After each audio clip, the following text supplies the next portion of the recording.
जो एक और important question from chapter circle, ध्यान देना है। Using information given in figure find angle POQ. POQ का मेजर हमें निकालना है। अब देखिए क्या दिया है, एंगल पीक्यूआर का मेजर दिया है 50 डिग्री। इसका यूज करके हमें एंगल पीओक्यू फाइंड आउट करना है। सबसे पहले देखते हैं इसमें क्या चीजें हमें पता होना चाहिए। देखिए ओपी क्या है, रेडियस, ओक्यू भी रेडियस है, ठीक है। OP is equal to OQ, मतलब ट्रायंगल पीओक्यू एक आइसोसेलेस ट्रायंगल है। आइसोसेलेस ट्रायंगल में क्या होता है, बेस एंगल्स इक्वल होते हैं, मतलब this angle is equal to this angle, ये इक्वल हो जाएंगे दोनों डॉट वाला एंगल, ठीक है। ये पहली प्रॉपर्टी आपको याद में रखना है। अगर ये दोनों एंगल इक्वल है तो हम क्या करते हैं, इसे डॉट से रिप्रेजेंट करते हैं। अब इस एंगल की बात करते हैं।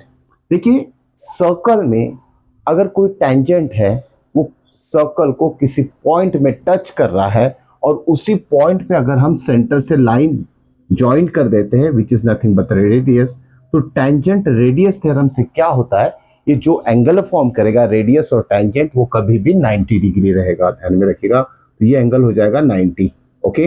ये कंप्लीट एंगल 90 डिग्री होगा। अब 90 में से ये 50 होगा तो रिमेनिंग पार्ट कितना हो जाएगा, 40 डिग्री, ठीक है। अगर ये 40 हो गया तो ये एंगल इससे इक्वल है तो ये भी 40 हो जाएगा, राइट।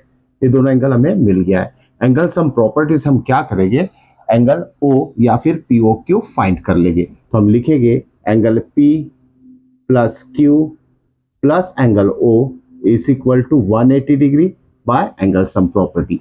अब देखिए पी 40 है, क्यू भी, क्यू मतलब ये अंदर वाला 40 प्लस 40 प्लस एंगल ओ जो है हमारा पीओ क्यू है, शॉर्ट में ओ लिखा है हमने, ठीक है, इज इक्वल टू 180 डिग्री।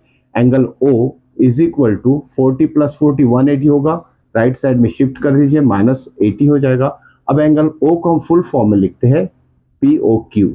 इसका आंसर कितना आ गया हमारा 100, इसका मेजर कितना आएगा 100।